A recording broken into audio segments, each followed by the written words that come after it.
O'qituvchim menga shunday degan edi. Sen hech qachon professional futbolchi bo'la olmaysan.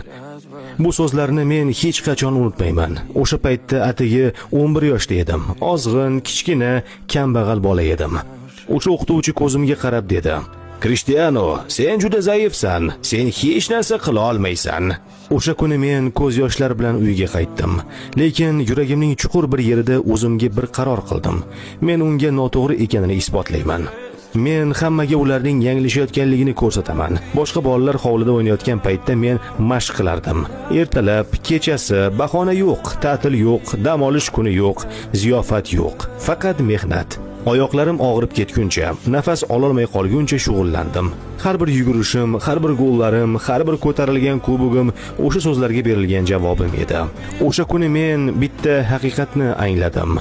Senga ishonishmasa, bu hali hech narsa emas. Muhimi, o'zing qanchalik tayyorsan. Videoni motivatsiyaga muhtoj yaqiningizga yuboring. Like bosing va obuna bo'ling.